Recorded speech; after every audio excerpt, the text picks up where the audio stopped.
ഇന്ന് ബൈബിൾ ദൈവത്തിന്റെ കൽപ്പനയാണ് എന്ന ശീർഷകത്തോടെ നമുക്ക് ദൈവവചനം പഠിക്കാം.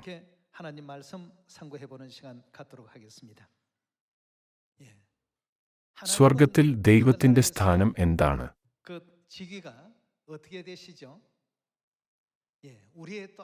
തീർച്ചയായും ദൈവം നമ്മുടെ പിതാവാണ്. എന്നാൽ തന്റെ ഔദ്യോഗിക പദവി രാജാക്കന്മാരുടെ രാജാവ് എന്നാണ്. രാജാവിന്റെ എല്ലാ വാക്കുകളും നമുക്ക് എങ്ങനെ പ്രകടിപ്പിക്കാനാകും? അവ രാജാവിന്റെ കൽപ്പനകളാണ്. രാജാവിന്റെ കൽപ്പനകൾ ആർക്കും അവഗണിക്കാനാവില്ല, അല്ലേ? എബ്രായർ അധ്യായം 3-ലും 4-ലും അനുസരണക്കേട് കാണിക്കുന്നവർക്ക് ഒരിക്കലും അവന്റെ വിശ്രമത്തിൽ പ്രവേശിക്കാൻ കഴിയില്ലെന്ന് എഴുതിയിരിക്കുന്നു. എന്തുകൊണ്ടാണ് ഈ വാക്കുകൾ ബൈബിളിൽ എഴുതിയിരിക്കുന്നത്? കാരണം ദൈവവചനം രാജാവിന്റെ പരമമായ കൽപ്പനയാണ്. പഴയകാലത്ത് രാജാക്കന്മാർ ഭരിച്ചിരുന്ന കാലത്ത് രാജാവിന്റെ വാക്കുകൾ അനുസരിക്കാത്തത് രാജ്യദ്രോഹമായി കണക്കാക്കപ്പെട്ടിരുന്നു. അത് വധശിക്ഷയ്ക്ക് അർഹമായിരുന്നു. ഇത് പരിഗണിക്കുമ്പോൾ നാം ദൈവവചനത്തെ കേവലമായ ഒരു കൽപ്പനയായി കണക്കാക്കുന്നുണ്ടോ? അതുകൊണ്ട് വെളിപ്പാട് 22-ാം അധ്യായം 18 മുതൽ 19 വരെയുള്ള വാക്യങ്ങളിൽ ദൈവവചനത്തോട് കൂട്ടിച്ചേർക്കുന്നതിനെക്കുറിച്ച് എന്താണ് പറയുന്നത്? ദൈവം അവരിൽ ബാധകൾ കൂട്ടിച്ചേർക്കും. ബൈബിളിലേക്ക് കൂട്ടിച്ചേർക്കുക എന്നതിനർത്ഥം രാജാധിരാജനായ സർവശക്തനായ ദൈവത്തിന്റെ കൽപ്പനയിലേക്ക് ഒരാൾ അവരുടെ ചിന്തകളെ കൂട്ടിച്ചേർക്കുന്നു എന്നാണ്. കൂടാതെ ആരെങ്കിലും ബൈബിളിൽ നിന്ന് വാക്കുകൾ എടുത്തുകളഞ്ഞാൽ എന്ത് സംഭവിക്കും? ദൈവം ആ വ്യക്തിയിൽ നിന്ന് വിശുദ്ധ നഗരത്തിലെ അവന്റെ ഓഹരിയും എടുത്തുകളയും. മറ്റൊരു വിധത്തിൽ പറഞ്ഞാൽ 2 പ്രവർത്തനങ്ങളും ദുരന്തത്തിലേക്ക് നയിക്കുന്നു. എന്തുകൊണ്ടാണത്? കാരണം ബൈബിൾ ദൈവത്തിന്റെ വചനമാണ്, രാജാവിന്റെ സമ്പൂർണ്ണ കൽപ്പന. എന്നിരുന്നാലും ഞാൻ അവയെ പൂർണ്ണമായും അനുസരിക്കണം എന്ന് ചിന്തിക്കുന്നതിനു പകരം ഇതൊരു നല്ല വാക്ക് അല്ലെങ്കിൽ ഇത് കേവലം മാഗാരഷനത്തിന്റെ സന്ദേശമാണ് എന്ന ചിന്തയിൽ നാം പലപ്പോഴും അവരെ നിസ്സാരമായി കാണുന്നില്ലേ?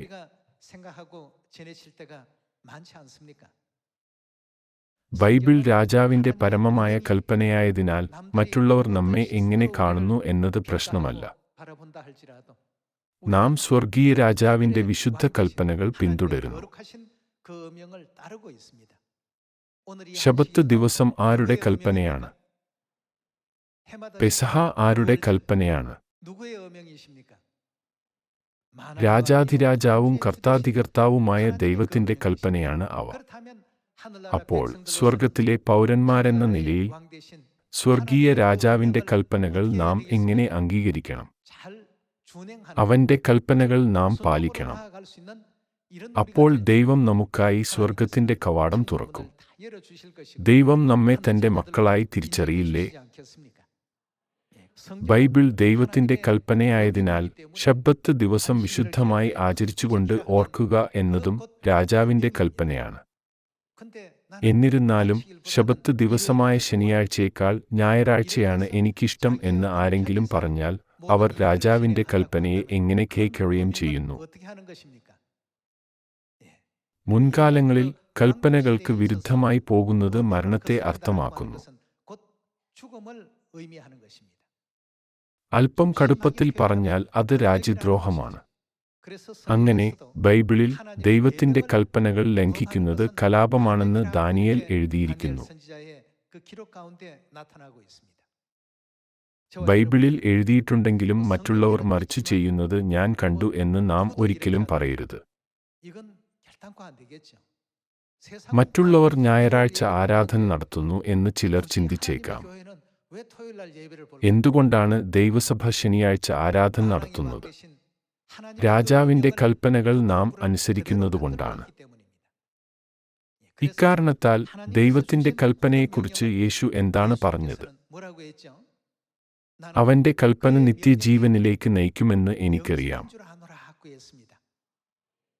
യേശു ഈ ഭൂമിയിൽ ജഡത്തിൽ വന്ന് അത്തരം ഉപദേശങ്ങൾ നൽകി. അതുകൊണ്ട് ശബത്ത് ദിവസം ആചരിക്കുക എന്ന് ബൈബിൾ പറയുമ്പോൾ നാം അത് ആചരിക്കണം. പെസഹ ആചരിക്കുക എന്ന് എഴുതിയിട്ടുണ്ടെങ്കിൽ നാം അത് ആചരിക്കണം. നമുക്ക് 1 തിമോഥെയോസിന്റെ പുസ്തകം 6-ാം അധ്യായം 15-ാം വാക്യം നോക്കാം. 1 തിമോഥെയോസ് 6-ാം അധ്യായം 15-ാം വാക്യത്തിൽ ഇങ്ങനെ എഴുതിയിരിക്കുന്നു: ധന്യനായ ഏകാധിപതിയും. അവൻ ആരാണ്? രാജാധിരാജാവും കർത്താധികർത്താവും.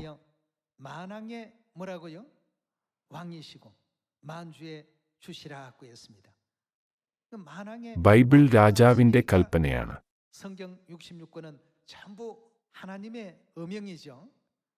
നമുക്ക് യോഹന്നാൻ 8-ാം അധ്യായം നോക്കാം.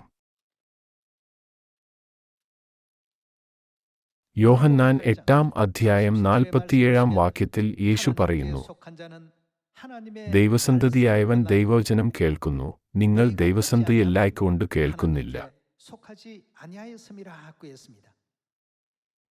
ദൈവത്തിന്റെ കൽപ്പന അനുസരിക്കാത്തവർ ദൈവത്തിൻ്റേതല്ലെന്നും ദൈവത്തിലുള്ളവർ ദൈവവചനം അനുസരിക്കുമെന്നും യേശു പറഞ്ഞു.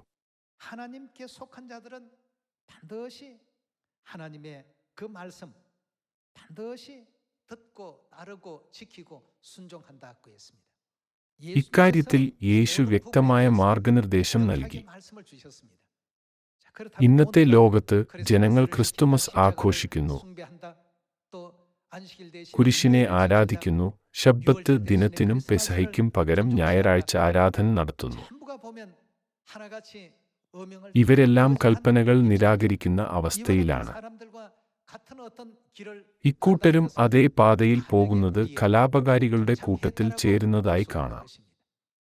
ചോസൻ രാജവംശത്തിൽ ഒരു രാജ്യദ്രോഹിയുടെ കുടുംബം 3 വംശങ്ങൾ വരെ വധിക്കപ്പെട്ടിരുന്നു. ഇതിലൂടെ അത് ഏറ്റവും വലിയ പാപങ്ങളിലൊന്നാണ് എന്ന വസ്തുത സ്ഥിരീകരിക്കാൻ നമുക്ക് കഴിയുന്നില്ലേ? നമുക്ക് യോഹന്നാൻ 8-ാം അധ്യായം 81-ാം വാക്യത്തിലേക്ക് പോകാം. 81-ാം വാക്യം നോക്കാം. യേശു പറഞ്ഞു: ആമേൻ, ആമേൻ, ഞാൻ നിങ്ങളോട് പറയുന്നു, എന്റെ വചനം പ്രമാണിക്കുന്നവൻ ഒരു നാളും മരണം കാണുകയില്ല എന്ന് ഉത്തരം പറഞ്ഞു. രാജാധിരാജാവായ ദൈവത്തിന്റെ വചനങ്ങൾ നാം നമ്മുടെ ഇഷ്ടം പോലെ അവഗണിക്കരുത്. അവ രാജാവിന്റെ കൽപ്പനകളായതിനാൽ നാം അവയെ അനുസരിക്കണം. അത് ദൈവരാജ്യത്തിലെ ജനങ്ങളുടെ ഉത്തരവാദിത്തമാണ്. എന്നിരുന്നാലും ചിലർ പറയുന്നു, എന്റെ സാഹചര്യം ഒരു ഒഴിച്ചുകൂടാൻ പറ്റാത്തതാണ്. എന്റെ ഇപ്പോഴത്തെ സാഹചര്യം ഒഴിച്ചുകൂടാൻ പറ്റാത്തതാണ്. ഇങ്ങനെയുള്ള ഒഴികഴിവ് പറയേണ്ട കാര്യമില്ല.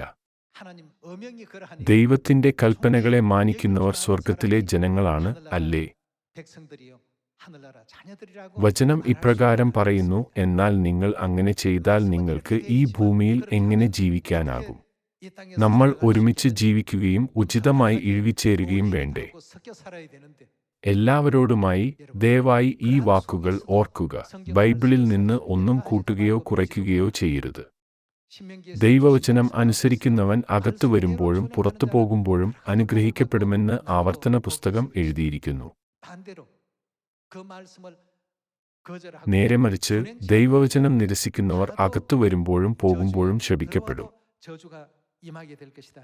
സ്വർഗീയ മക്കൾ ദൈവത്തിന്റെ ശബ്ദം കേൾക്കുകയും അവന്റെ എല്ലാ കൽപ്പനകളും പാലിക്കുകയും ചെയ്യേണ്ടതല്ലേ?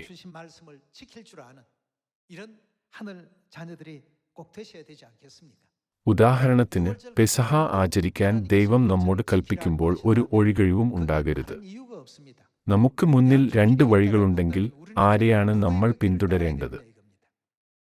ഉദാഹരണത്തിന്, 2 പുരുഷന്മാർ തെരുവിലൂടെ നടക്കുന്നു. ഒരു നായ അവരെ പിന്തുടരുന്നു. അവർ നടക്കുമ്പോൾ വഴിയിലെ ഒരു നാൽക്കവലയിൽ വരുന്നു. ഒരാൾ ഇടത്തോട്ടും മറ്റൊരാൾ വലത്തോട്ടും പോകുന്നു. എന്നിരുന്നാലും നായ വലതുവശത്തേക്ക് പോകുന്നു. അപ്പോൾ അത് ആരുടെ നായാണ്? വലത്തോട്ട് പോകുന്നയാളുടെ നായാണ്. ഇന്ന് എല്ലാം ആശയക്കുഴപ്പത്തിലായ ഈ ലോകത്തിൽ നാം ജീവിക്കുന്നതിനാൽ അസത്യത്തിൽ നിന്ന് സത്യത്തെ തിരിച്ചറിയാൻ നമുക്ക് കഴിയുന്നില്ല. എന്നിരുന്നാലും ദൈവത്തിന്റെ പക്ഷത്ത് നിൽക്കുന്നവരും അല്ലാത്തവരും തമ്മിലുള്ള വ്യക്തമായ വേർതിരിവ് നമുക്ക് കാണാൻ കഴിയും. ദൈവത്തിന്റെ കൽപ്പനയെ ഒരാൾ വിലമതിക്കുന്നുണ്ടോ ഇല്ലയോ എന്നതിനെ ആശ്രയിച്ച് ഇത് നിർണ്ണയിക്കാനാകും. ബൈബിൾ കേവലം 2000 വർഷങ്ങൾക്ക് മുമ്പുള്ള യേശുവിനെക്കുറിച്ചോ ദിനവൃത്താന്തങ്ങളുടെയും രാജാക്കന്മാരുടെയും പുസ്തകത്തിന്റെ ചരിത്ര വിവരണമല്ല.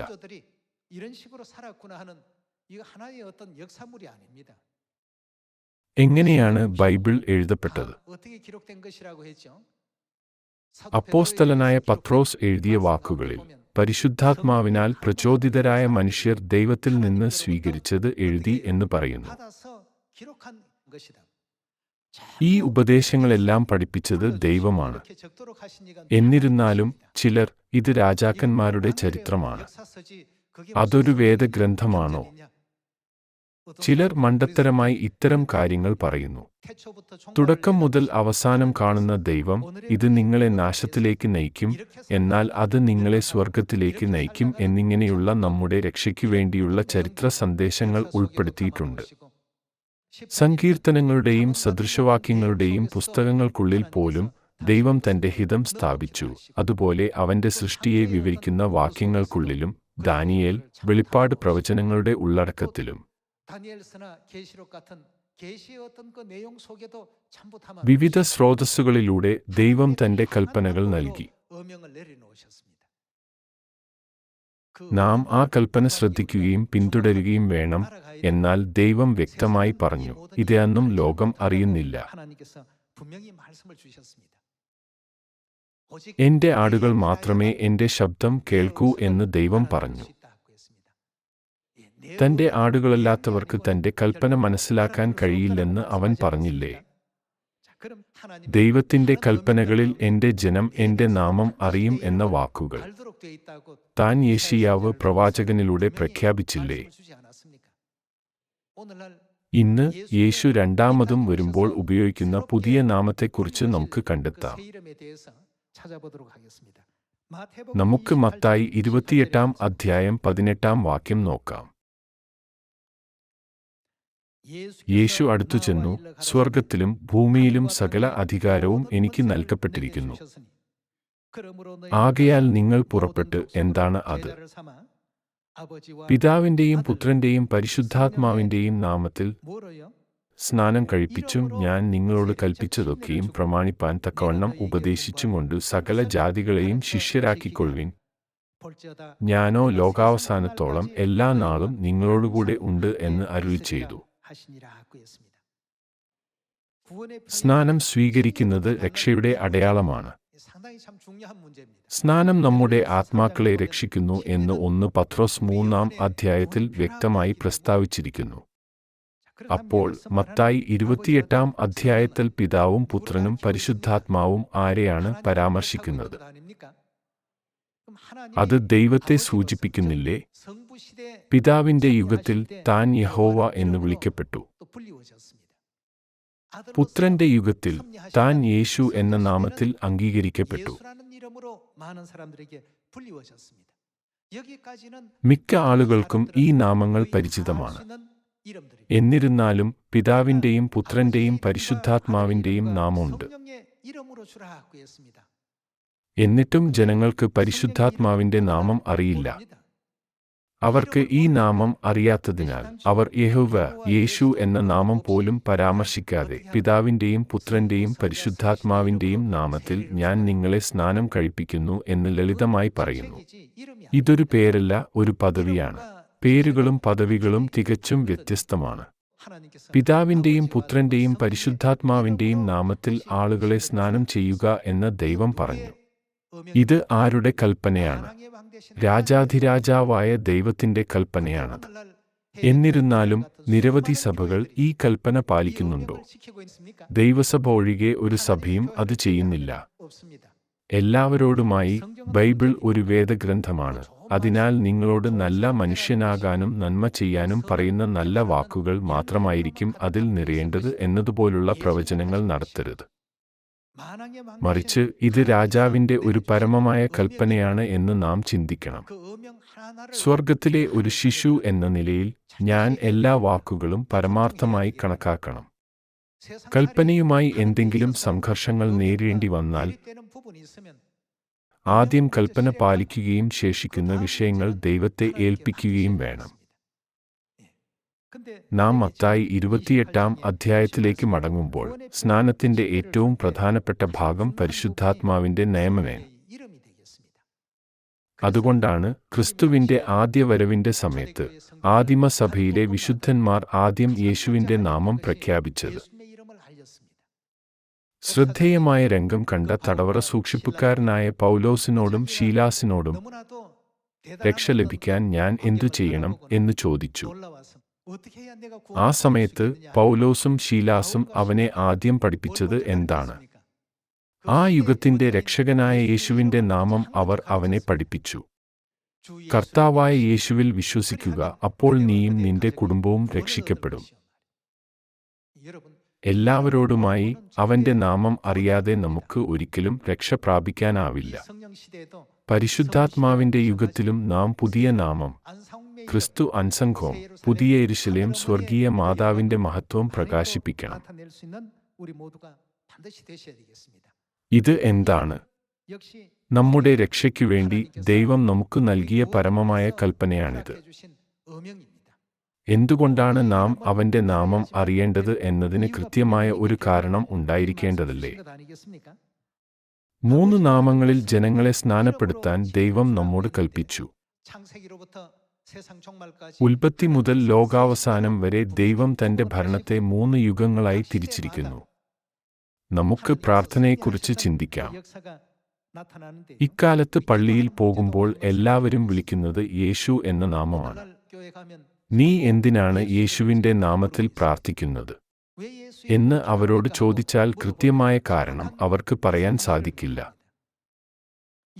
യേശു വരുന്നതിനു മുമ്പ് അബ്രഹാം, നോഹ തുടങ്ങിയ ശക്തമായ വിശ്വാസമുള്ള ആളുകളും ഇസ്രായേല്യരെ ഈജിപ്തിൽ നിന്ന് പുറത്തുകൊണ്ടുവന്ന മോശയെപ്പോലുള്ളവരും ഉണ്ടായിരുന്നു. എന്നിരുന്നാലും അവർ യേശുവിന്റെ നാമത്തിൽ പ്രാർത്ഥിച്ചോ? ഇല്ല, അവർ പ്രാർത്ഥിച്ചില്ല. അബ്രഹാം, നോഹ, മോശ എന്നിവരെല്ലാം പ്രാർത്ഥിച്ചു. കൂടാതെ പ്രയാസകരമായ സമയങ്ങളിൽ യോശുവ എപ്പോഴും ദൈവത്തോട് പ്രാർത്ഥിച്ചു. കാർമൽ പർവ്വതത്തിൽ 850 കള്ളപ്രവാചകന്മാരെ നേരിട്ടപ്പോൾ ഏലിയാവും പ്രാർത്ഥിച്ചു. പിന്നെ ആരുടെ നാമത്തിലാണ് അവർ പ്രാർത്ഥിച്ചത്? ഇക്കാലത്ത് യേശുവിന്റെ നാമത്തിൽ മാത്രമേ പ്രാർത്ഥിക്കാവൂ എന്ന് ജനങ്ങൾ കരുതുന്നു.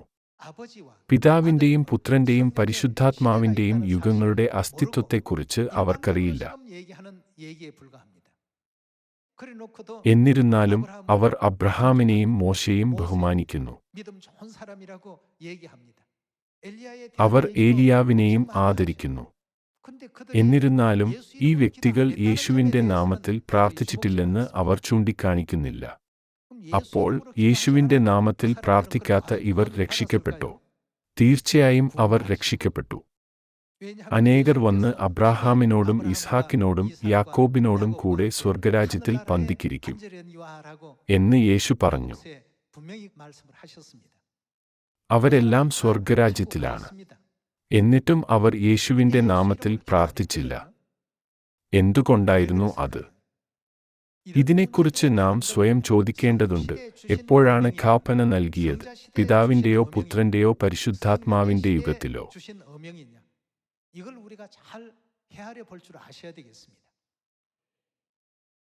പിതാവിന്റെ യുഗത്തിൽ അബ്രഹാം, ഇസ്ഹാക്ക്, യാക്കോബ്, നോഹ, ഏലിയാവ്, എലീശ എന്നിങ്ങനെ വിശ്വാസത്തിന്റെ വലിയ പൂർവികർ ഉണ്ടായിരുന്നു. ആരുടെ നാമത്തിലാണ് അവർ പ്രാർത്ഥിച്ചത്? അവർ യഹോവയുടെ നാമത്തിൽ പ്രാർത്ഥിച്ചു. കൂടാതെ നമുക്ക് നന്നായി അറിയാവുന്ന ദാവീദ് രാജാവുമുണ്ട്. ദാവീദ് രാജാവ് എപ്പോഴും യഹോവയുടെ നാമത്തിലാണ് പ്രാർത്ഥിച്ചത്. ഇന്നത്തെ സഭകളിൽ യേശുവിൽ വിശ്വസിക്കുന്നില്ലെങ്കിൽ ഒരുവനെ രക്ഷിക്കാൻ കഴിയില്ലെന്ന് ജനങ്ങൾ ശഠിക്കുന്നു. അവരുടെ നിർബന്ധപ്രകാരം യഹോവയിൽ മാത്രം വിശ്വസിക്കുന്നവർ രക്ഷിക്കപ്പെടരുത്, എന്നിട്ടും അവർക്ക് സ്വർഗരാജ്യത്തിൽ സ്ഥാനമുണ്ടെന്ന് യേശു പറഞ്ഞു. ഇത് അമ്പരപ്പിക്കുന്നതല്ലേ? അതുകൊണ്ട് യഹോവയാം ദൈവം ആരാണെന്ന് നാം മനസ്സിലാക്കണം. യഹോവയായ ദൈവം ജഡത്തിൽ യേശുവിന്റെ നാമത്തിൽ വന്നില്ലേ?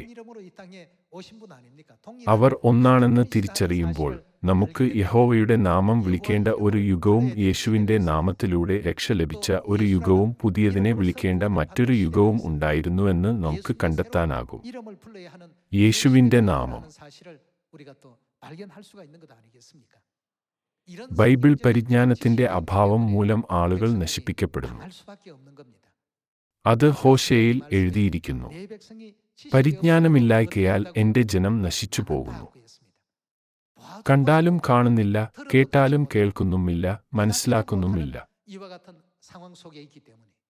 ദൈവവചനം രാജാവിന്റെ പരമമായ കൽപ്പനയാണ്. ഓരോ പ്രായത്തിനനുസരിച്ച് വ്യത്യസ്ത കൽപ്പനകളുണ്ട്.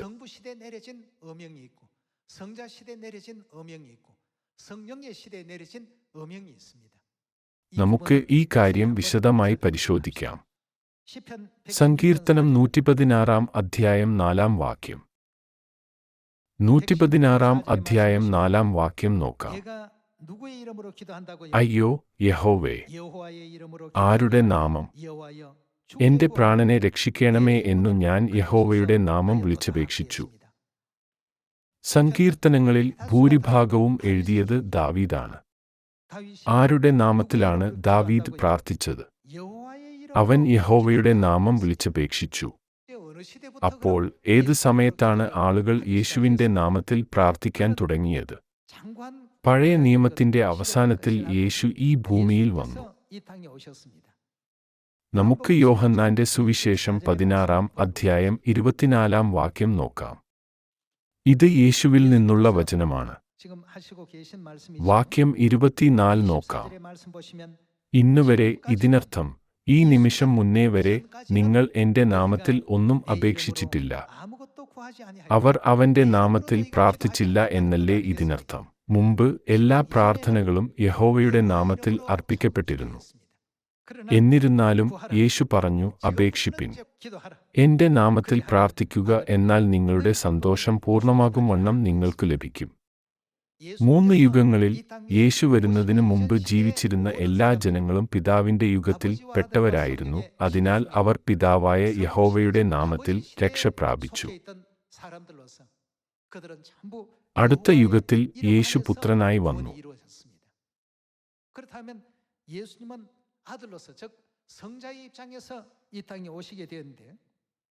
അന്നുമുതൽ പുത്രന്റെ യുഗത്തിലെ രക്ഷകനായ യേശുവിന്റെ നാമത്തിൽ പ്രാർത്ഥിക്കാൻ താൻ ശിഷ്യന്മാരോട് നിർദ്ദേശിച്ചു.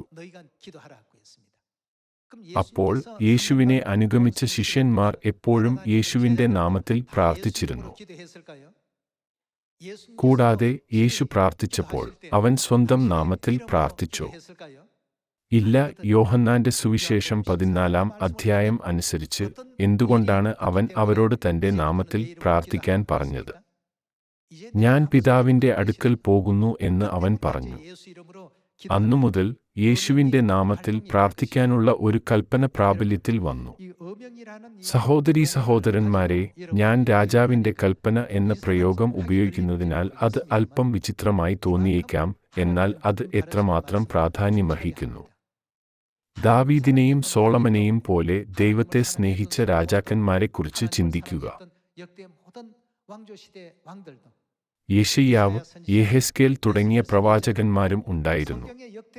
പഴയ നിയമത്തിൽ യേശു വരുന്നതിനു മുമ്പ് ജീവിച്ചിരുന്ന വിശ്വാസത്തിന്റെ പൂർവികരുടെ രേഖകളിൽ യേശു എന്ന പേരിനെക്കുറിച്ച് ഒരു പരാമർശം പോലും ഇല്ല.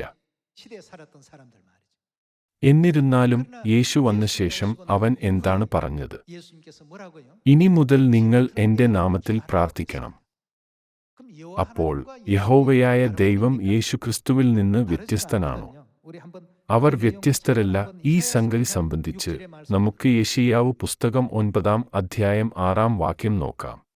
യെശയ്യാവ് 9 അധ്യായം 6 വാക്യത്തിൽ ഇങ്ങനെ എഴുതിയിരിക്കുന്നു: നമുക്ക് ഒരു ശിശു ജനിച്ചിരിക്കുന്നു, നമുക്ക് ഒരു മകൻ നൽകപ്പെട്ടിരിക്കുന്നു. എന്ത് ആധിപത്യം അവന്റെ തോളിൽ ഇരിക്കും? അവന് അത്ഭുതമന്ത്രി, വീരനാം ദൈവം, പിന്നെ എന്തുണ്ട്?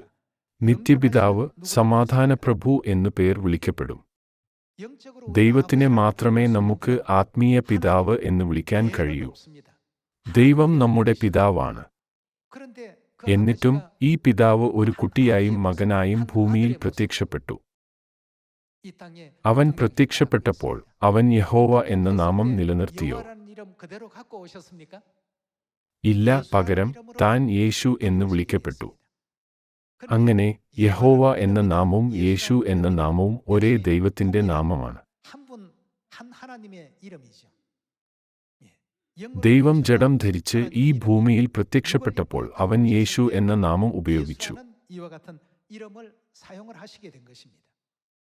അതുകൊണ്ടാണ് യേശു പറഞ്ഞത്, ഇതുവരെ നിങ്ങൾ എന്റെ നാമത്തിൽ ഒന്നും ചോദിച്ചിട്ടില്ല, എന്നാൽ ഇപ്പോൾ മുതൽ എന്റെ നാമത്തിൽ പ്രാർത്ഥിക്കുവിൻ. ആ നിമിഷം മുതൽ അവർ യേശുവിന്റെ നാമത്തിൽ പ്രാർത്ഥിച്ചു. തന്റെ 3 വർഷത്തെ ശുശ്രൂഷയുടെ അവസാനം യേശു കുരിശിൽ മരിച്ചു. 3-ാം ദിവസം മരിച്ചവരിൽ നിന്ന് ഉയിർത്തെഴുന്നേറ്റു. പ്രവചനമനുസരിച്ച് 40 ദിവസങ്ങൾക്ക് ശേഷം സ്വർഗാരോഹണം ചെയ്തു. തുടർന്ന് തന്റെ 2ാം വരവിനെപ്പറ്റി താൻ വിശദീകരിച്ചു. എബ്രായർ 9-ാം അധ്യായത്തിൽ എഴുതിയിരിക്കുന്നത് തന്നെ കാത്തിരിക്കുന്നവർക്ക് രക്ഷ നൽകാനായി അവൻ രണ്ടാമതും വരും എന്നാണ്. രണ്ടാമത് വരുന്ന ക്രിസ്തു ഏത് നാമത്തിലാണ് വരുന്നത്? യേശുവിന്റെ പുതിയ നാമത്തിൽ. ദൈവമായ യഹോവയും യേശു ക്രിസ്തുവും പുതിയ നാമവും ഒരേ ദൈവമാണ്. എന്നിരുന്നാലും ഓരോ തവണയും അവൻ ഈ ഭൂമിയിൽ വരുമ്പോൾ അവൻ വ്യത്യസ്ത നാമത്തിൽ പ്രത്യക്ഷപ്പെട്ടു. അങ്ങനെയെങ്കിൽ അവൻ എപ്പോൾ വരും? മത്തായി 24-ാം അധ്യായത്തിൽ യേശു പറയുന്നു, അത്തിമരത്തിന്റെ ചില്ലകൾ ഇളകി ഇലകൾ പൊഴിക്കുമ്പോൾ ഞാൻ അടുത്ത് വാതിൽക്കൽ തന്നെയാണെന്ന് നിങ്ങൾ അറിയുന്നു. മറ്റൊരു വിധത്തിൽ പറഞ്ഞാൽ, ഇസ്രായേൽ രാജ്യം സ്വാതന്ത്ര്യം നേടുമ്പോൾ ഞാൻ വാതിലിൽ മുട്ടും എന്നാണ്.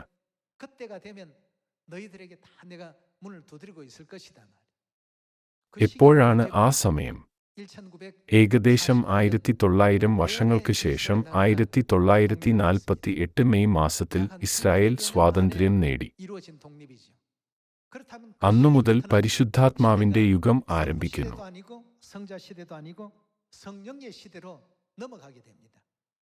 അപ്പോൾ ദൈവത്തെ ഇപ്പോഴും യേശു എന്ന നാമത്തിലാണോ വിളിക്കേണ്ടത്? എല്ലാവരോടുമായി നാമം വളരെ പ്രധാനമാണ്. ആദിമസഭയുടെ കാലത്ത് അവർ യേശുവിന്റെ നാമം വിളിച്ചപ്പോഴെല്ലാം ശ്രദ്ധേയമായ സംഭവങ്ങൾ സംഭവിച്ചു. തത്ഫലമായി പുത്രന്റെ യുഗത്തിൽ ആദിമസഭയിലെ എല്ലാ വിശുദ്ധന്മാരും രക്ഷകൻ യേശുവാണ് എന്നും യേശു എന്ന നാമത്തെക്കുറിച്ച് പ്രസംഗിക്കുകയും ചെയ്തു. പിതാവിന്റെ യുഗത്തിൽ എല്ലാവരോടും യഹോവയല്ലാതെ വേറെ ഒരു രക്ഷകനില്ല എന്നും യഹോവ നമ്മുടെ ഇടയനും വഴിയും വിളക്കും ആകുന്നുവെന്ന് ഉദ്ഘോഷിച്ചു. ഇങ്ങനെയാണ് അവർ ദൈവത്തെക്കുറിച്ച് സാക്ഷ്യം പറഞ്ഞത്. നമുക്ക് വെളിപ്പാട് 3-ാം അധ്യായം 12-ാം വാക്യം നോക്കാം. 12-ാം വാക്യം നോക്കാം. ജയിക്കുന്നവനെ ഞാൻ എന്റെ ദൈവത്തിന്റെ ആലയത്തിൽ ഒരു തൂണാക്കും. അവൻ ഒരിക്കലും അവിടെ നിന്നു പോകയില്ല. എന്റെ ദൈവത്തിന്റെ നാമവും എന്റെ ദൈവത്തിന്റെ പക്കൽ നിന്ന് സ്വർഗത്തിൽ നിന്നു തന്നെ ഇറങ്ങുന്ന പുതിയ യെരൂശലേം എന്ന എന്റെ ദൈവത്തിൻ നഗരത്തിന്റെ നാമവും എന്റെ പുതിയ നാമവും ഞാൻ അവന്റെ മേൽ എഴുതും. ഇവിടെ ഞാൻ എന്നത് ആരെയാണ് സൂചിപ്പിക്കുന്നത്? അത് യേശുവിനെ സൂചിപ്പിക്കുന്നു. അതിനാൽ യേശുവിന് പുതിയ നാമം ലഭിച്ചു. നാം ഈ പുതിയ നാമത്തെ അറിയണം. പുതിയ നാമം എല്ലാ ആളുകളോടും പ്രസംഗിക്കും. പുതിയ നാമത്തിലൂടെ ദൈവം ഇരുളിന്റെ ചങ്ങലകൾ തകർക്കും.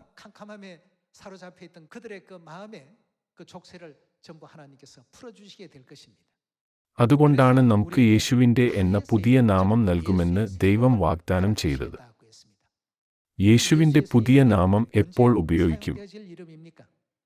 നാം ജീവിക്കുന്നത് പരിശുദ്ധാത്മാവിന്റെ യുഗത്തിലാണ്. ഇപ്പോൾ യേശുവിന്റെ പുതിയ നാമം എല്ലാ മനുഷ്യരും അറിയണം. അപ്പോസ്തല പ്രവൃത്തികളുടെ പുസ്തകം 24-ാം അധ്യായം എഴുതിയിരിക്കുന്നതുപോലെ 2000 വർഷങ്ങൾക്ക് മുമ്പ് യേശു നസ്രത്തിൽ സുവിശേഷം പ്രസംഗിക്കുകയും അവന്റെ ശിഷ്യന്മാർ പോകുന്നിടത്തെല്ലാം അവന്റെ നാമം പ്രസംഗിക്കുകയും ചെയ്തപ്പോൾ ആളുകൾ അവരെ നസറായ വിഭാഗം എന്ന് വിളിച്ചിരുന്നു. കാരണം ഇതുവരെ കേട്ടിട്ടില്ലാത്തതും തികച്ചും വ്യത്യസ്തവുമായ പുതിയ നയമേമേൻ അവർ പ്രസംഗിച്ചത്. ദൈവം ഭൂമിയിൽ വന്ന് തന്റെ സമ്പൂർണമായ കൽപ്പന പ്രഖ്യാപിച്ചു, പഴയ കാര്യങ്ങൾ ഉപേക്ഷിക്കപ്പെടും. ഇപ്പോൾ പുതിയതിൽ ശ്രദ്ധ കേന്ദ്രീകരിക്കുക. താൻ തന്റെ ജനത്തിന് ഒരു പുതിയ സമ്പ്രദായം അനുവദിച്ചുവെങ്കിലും ഞങ്ങൾ അത് പിന്തുടരുകയില്ല എന്ന് ഇസ്രായേല്യർ അത് അംഗീകരിക്കാൻ വിസമ്മതിച്ചു. രാജാവിന്റെ കൽപ്പന ആയിരിക്കാമെങ്കിലും പഴയ നിയമമാണ് നല്ലത്. യേശു പുതിയ നിയമം നൽകി, പെസഹ, ശബ്ബത്ത്, സ്നാനത്തിന്റെ ശുശ്രൂഷ. എന്നിട്ടും അവർ എഫാഖിയം നിരസിച്ചു. ഇന്നു മുതൽ ഞാൻ നിങ്ങൾക്ക് മറ്റൊരു കൽപ്പന നൽകുന്നു എന്ന് രാജാവ് പ്രഖ്യാപിച്ചതുപോലെയാണ് അത്. അങ്ങനെയാണ് ദൈവം തന്റെ പുതിയ കൽപ്പന നൽകുകയും പുതിയ നിയമത്തിന്റെ സമയം ആരംഭിക്കുകയും ചെയ്തത്. യേശു പുതിയ നിയമം പ്രഖ്യാപിക്കുന്നതുവരെ പഴയ നിയമത്തിന്റെ എല്ലാ സംവിധാനങ്ങളും താൽക്കാലികമായി നിർത്തിവെച്ചു എന്ന് പറയാം. എന്നിരുന്നാലും പുതിയ നിയമത്തിന്റെ സമയം ആരംഭിക്കുകയും ദൈവം നമുക്ക് പുതിയ നിയമങ്ങൾ നൽകുകയും ചെയ്തു. ഈ പുതിയ നിയമങ്ങൾ നമ്മൾ പാലിക്കേണ്ടതല്ലേ? നിങ്ങൾ ജനങ്ങളെ പിതാവിന്റെയും പുത്രന്റെയും പരിശുദ്ധാത്മാവിന്റെയും നാമത്തിൽ സ്നാനം കഴിപ്പിക്കണമെന്ന് ദൈവം പറഞ്ഞു. പുതിയ നാമം നാം അറിയേണ്ടതല്ലേ? പുതിയ നാമം എന്താണ്? യെശയ്യാവ് 25-ാം അധ്യായത്തിൽ ഇപ്രകാരം എഴുതിയിരിക്കുന്നു: തീർച്ചയായും ഇവൻ നമ്മുടെ ദൈവം ആകുന്നു, നാം അവനിൽ വിശ്വസിച്ചു, അവൻ നമ്മെ രക്ഷിച്ചു. മറ്റൊരു വിധത്തിൽ പറഞ്ഞാൽ, മട്ടൂറിയ വീഞ്ഞുകൊണ്ട് മരണത്തെ എന്നേക്കും വിഴുങ്ങുന്നത് നമ്മുടെ ദൈവമാണ്. ഈ വിധത്തിൽ ദൈവം തന്റെ വരവിനെക്കുറിച്ച് നമ്മെ അറിയിച്ചു. അവനെ കാത്തിരിക്കുന്നവർക്ക് രക്ഷ നൽകുന്നതിനായി അവൻ ജഡത്തിൽ രണ്ടാമതും പ്രത്യക്ഷപ്പെടും. മീഖാ 4-ാം അധ്യായത്തിൽ ഇങ്ങനെ എഴുതിയിരിക്കുന്നു: അന്ത്യകാലത്ത് യഹോവയുടെ ആലയം ഉള്ള പർവ്വതം പർവ്വതങ്ങളുടെ ശിഖരത്തിൽ സ്ഥാപിതവും കുന്നുകൾക്ക് മീതെ ഉന്നതവുമായിരിക്കും. അവൻ തന്റെ വഴികൾ നമ്മെ പഠിപ്പിക്കും. പരിശുദ്ധാത്മാവിന്റെ യുഗത്തിലാണ് നാം ജീവിക്കുന്നത്. അതുകൊണ്ട് സിയോനിൽ തന്റെ വഴികൾ നമ്മെ പഠിപ്പിക്കുന്നവന്റെ നാമം നമുക്ക് പ്രധാനമാണ്. ആദിമസഭയുടെ കാലത്തും ശിഷ്യന്മാർ യേശുവിന്റെ നാമം വിളിച്ച് ദുരാത്മാക്കളെ പുറത്താക്കിയിരുന്നു. അവന്റെ നാമം നമുക്ക് പാപമോചനവും രക്ഷയെക്കുറിച്ചുള്ള ദൈവത്തിന്റെ വാഗ്ദാനവും നൽകുന്നു. സഹോദരീ സഹോദരന്മാരെ, ദൈവത്തിന്റെ നാമം വളരെ പ്രധാനമാണ്. പരിശുദ്ധാത്മാവിന്റെ യുഗത്തിൽ പിതാവായ ക്രിസ്തു അൻസംഘോമിന്റെയും പുതിയ യെരുശലേം സ്വർഗീയ മാതാവിന്റെയും നാമം ലോകമെമ്പാടും പ്രസംഗിക്കപ്പെടണം. ഇക്കാരണത്താൽ വെളിപ്പാട് 3-ാം അധ്യായത്തിൽ എന്ത് നാമമാണ് പ്രവചിച്ചിരിക്കുന്നത്? പുതിയ നാമമാണ്. ഒരു പുതിയ നാമത്തിനുള്ള ഉത്തരവ് ഉണ്ടായിരുന്നിട്ടും പുതിയ നാമമില്ല. പുതിയ നാമത്തിൽ വിളിക്കുന്നത് മതവിരുദ്ധവും വ്യാജവുമാണ് എന്നതുപോലുള്ള കാര്യങ്ങൾ പറയുന്നത് ശരിയാണോ? ഇത് രാജാവിന്റെ കൽപ്പന നിരസിക്കുന്നതിലേക്ക് നയിക്കുന്നു. ഒരു പേര് മറ്റുള്ളവർ ഉപയോഗിക്കുന്നില്ലെങ്കിൽ അതിന് എന്തെങ്കിലും മൂല്യമുണ്ടോ? നാമം നമ്മുടേതാണെങ്കിലും അത് മറ്റുള്ളവർ കൂടുതൽ ഉപയോഗിക്കുന്നു. യേശുവിന്റെ പുതിയ നാമം ഈ യുഗത്തിലെ പാപമോചനത്തെയും രക്ഷയെയും കുറിച്ചുള്ള ഒരു പ്രധാന സന്ദേശം ഇതിൽ അടങ്ങിയിരിക്കുന്നു. അതിനാൽ ഈ പുതിയ നാമം നിരവധി ആളുകൾ അറിയണം. ദൈവസഭ ക്രിസ്തു അൻസംഘോമിലും പുതിയ യെരുശലേം സ്വർഗീയ മാതാവിലും വിശ്വസിക്കുന്നു. ലോകത്തിലെ എല്ലാ ജനങ്ങൾക്കും നമ്മുടെ പിതാവിന്റെ നാമവും മാതാവിന്റെ നാമവും അഭിമാനത്തോടെയും മഹത്വത്തോടെയും വെളിപ്പെടുത്താൻ എനിക്കും നിങ്ങൾക്കും കഴിയുമെന്ന് ഉറപ്പാക്കാം. അതുവഴി ചർച്ച് ഓഫ് ഗോഡിനെക്കുറിച്ച് സംസാരിക്കുമ്പോൾ ഈ ഉള്ളടക്കം നേരിട്ട് ആശയവിനിമയം നടത്താൻ കഴിയും. ബൈബിളിൽ പൂർണ്ണമായും രാജാവിന്റെ സമ്പൂർണ്ണ കൽപ്പനകൾ ഉൾക്കൊള്ളുന്നു. അതിനാൽ ഓരോ വാക്കും വിലപ്പെട്ടതാണ്. അതിനാൽ എല്ലാവരോടുമായി ഈ വിലയേറിയ ഉപദേശങ്ങൾ പിന്തുടരുകയും പുതിയ നാമത്തിൽ സ്നാനം സ്വീകരിക്കുകയും വേണം. എല്ലാ സിയോൻ കുടുംബാംഗങ്ങളും ഈ നാമത്തിൽ അനുഗ്രഹങ്ങൾ ആസ്വദിക്കുമെന്ന് പ്രതീക്ഷിച്ചേക്കാൻ ഇന്നത്തെ പ്രബോധനം അവസാനിപ്പിക്കാൻ ഞാൻ ആഗ്രഹിക്കുന്നു. വളരെയധികം നന്ദി.